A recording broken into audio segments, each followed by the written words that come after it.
RBI ने अपनी एक नोटिफिकेशन रिलीज करी है इस बार फॉर डीपीआर आपके पास 21 सीट्स हैं और फेज 1 का एग्जाम 14 सितंबर को है.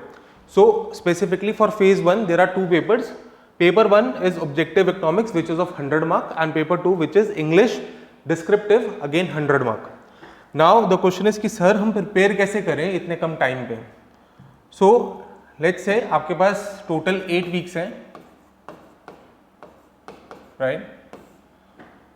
First to 3 weeks we will focus on micro, right. Then 4 to 6 we will focus on macro, and then remaining 7 to 8 we will focus on stats and econometrics, right. So this should be our strategy. इसके साथ साथ आप daily newspaper तो पढ़ोगे ही, जिसके अंदर आपके current affairs cover हो रहे हैं. You need to focus on Indian economy, but for this exam focus basically on economic survey, right. ये चीजें ये आपको करनी है. Now the question is कि सर माइक्रो में क्या पढ़े, मैक्रो में क्या पढ़े, स्टैट्स और इकोनॉमिक्स में क्या पढ़े. तो लेट्स फोकस ऑन दिस. सो पहले बात माइक्रो की करते हैं बच्चे. माइक्रो के अंदर हमारे पास मेनली 4 टॉपिक्स हैं. Consumer behaviour, production and cost, markets and welfare, जिसमें हम एक्सचेंज की बात करेंगे बच्चे, राइट. अब कंज्यूमर बिहेवियर अपने आप में एक बहुत बड़ा टॉपिक है, but in consumer behaviour you need to focus on, in consumer behavior you need to focus on utility functions. जब बच्चे आप यूटिलिटी फंक्शंस पर फोकस करोगे, आपको 8 different types of utility functions पर फोकस करना है. वो कौन कौन से 8 है बच्चे? Well behaved, Cobb Douglas, then we have perfect substitutes, perfect complement, quasi-linear, concave, max, lexicographic.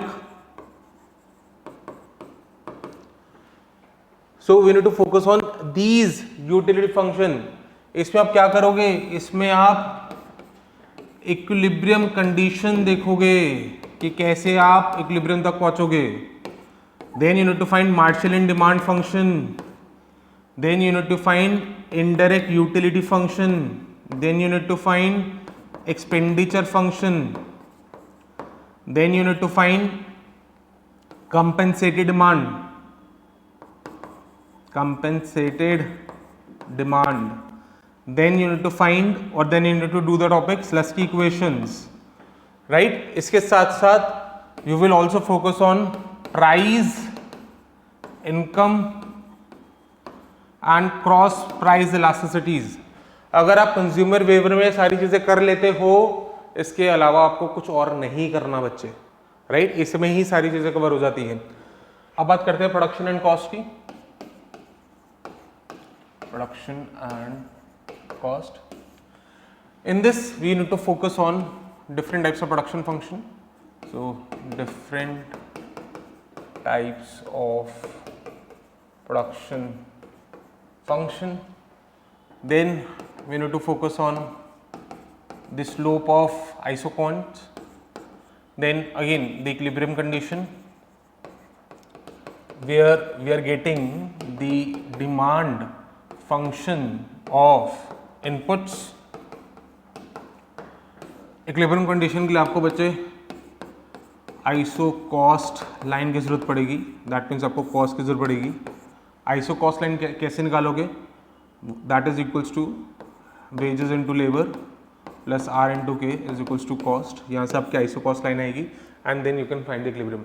This is exactly same as जैसे हम कंज्यूमर बिहेवियर में करते हैं, right. So in production and cost you need to focus on that. Then you need to focus on elasticity of substitution, here focus on constant as substitution, इसमें focus जरूर करना. Other things, you other than this you have 3 different production functions too, right? So focus on that too. Then we have duality.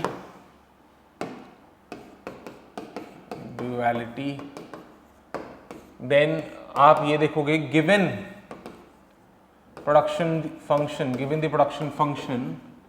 how can you arrive at cost function, and given the cost function, how can you arrive at production function. अगर आपको एक भी चीज given है आप दूसरी आराम से निकाल सकते हो. So you need to focus on that. After that अगर मैं थोड़े बहुत बेसिक्स की बात करूं, सो फोकस करना कर्व्स पे, कि फॉर एग्जांपल अगर मैं कॉस्ट की बात करता हूं तो टीसी, टीवीसी, टीएफसी, ऑल्दो काफी बेसिक्स है बट यहाँ पे गलतियां हो जाती है बच्चों से. Then AC, AVC, AFC, then marginal cost. ये सारे कर्व्स के बारे में आपको पता होना चाहिए, इनके बीच में क्या रिलेशन है.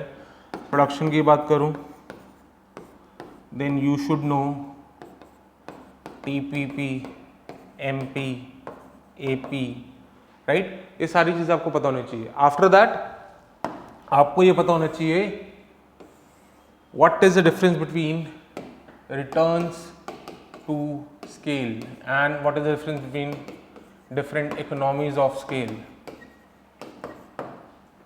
राइट. सो अगर आप ये सारी चीजें कर रहे हो आपका प्रोडक्शन एंड कॉस्ट क्लियर है, right. After that markets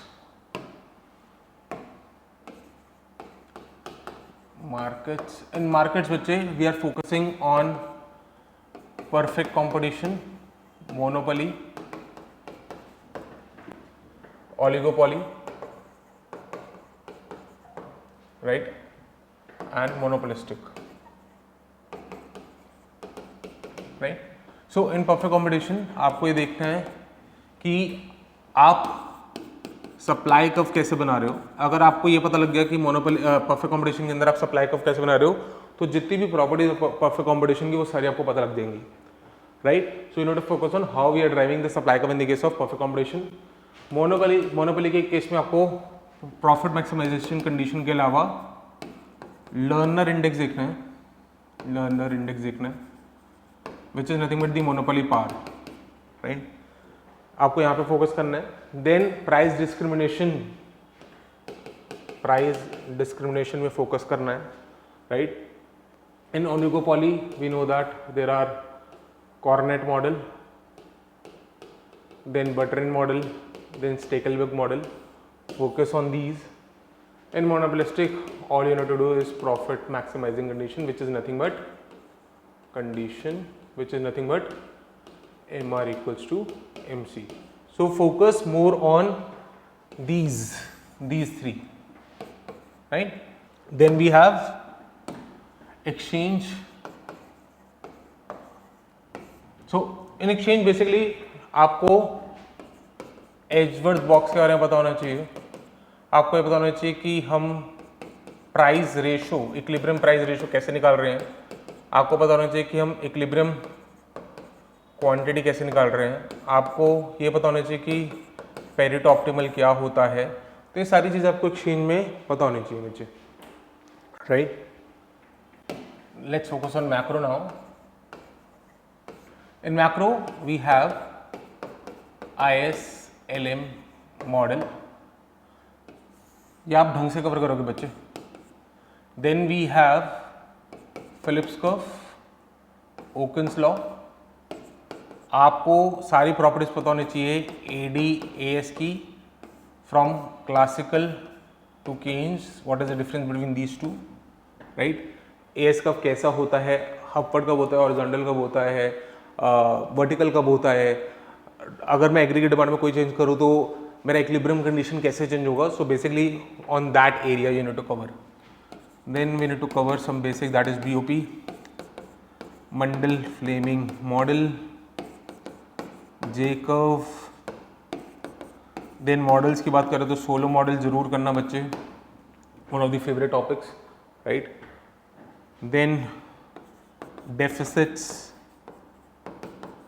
right, money and banking,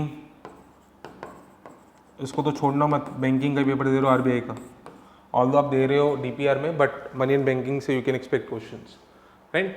so these all topics we need to cover in macro. Now what to cover in, let's say, stats.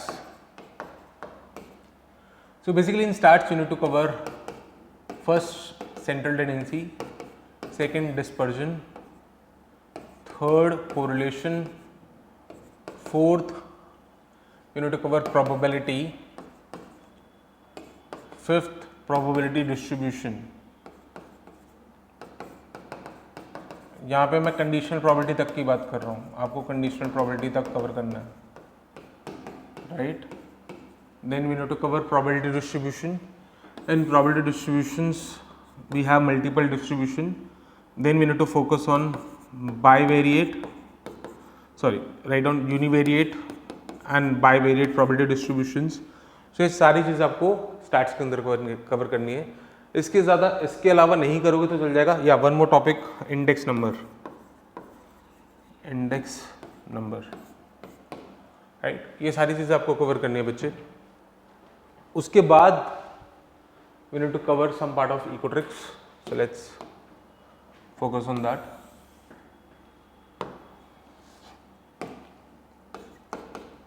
Econometrics. In econometrics we need to cover linear regression. Linear regression अपने आप में एक बहुत बड़ा term है. You need to cover properties of OLS. You need to cover how to interpret beta. You need to cover Gauss Markov theorem. ये आपको theorem याद नहीं करना है, उसकी इम्प्लीकेशन याद करनी है. Then what is your blue estimator, right.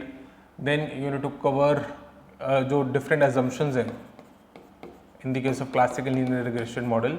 वो जो डिफरेंट एजम्पशंस हैं, अगर हम उन एजम्पशंस को तोड़ते हैं, फॉर एग्जांपल हेट्रोसेडास्टिसिटी नहीं है, राइट. मैंने होमोसेडास्टिसिटी, सॉरी, हेट्रोसेडास्टिसिटी प्रेजेंट है, होमोसेडास्टिसिटी की एजम्पशन है. इन दिस केस कि अगर हेट्रोसेडास्टिसिटी प्रेजेंट है तो ओएलएस ब्लू रहेगा या नहीं, ये मुझे पता होना चाहिए, राइट. सो ये सारी चीज़ें आप लीनियर रिग्रेशन में कवर कर रहे हो बच्चे. After that you can focus on ANOVA table. यहाँ से क्वेश्चंस कई बार पूछते हैं. बेसिकली वो क्वेश्चंस एफ टेस्ट या एफ रेशो से पूछे जाते हैं, राइट. सो ये सारी चीज़ें आपको कवर करनी है. अगर आप इतना भी कवर करते हो तो that is more than enough, right. अभी के लिए मैं ये नहीं कह रहा कि सिर्फ यही कवर करोगे तो आपको एग्जाम क्लियर हो जाएगा, बट एटलीस्ट ये चीज़ें आनी चाहिए आपको, right. So if you are preparing,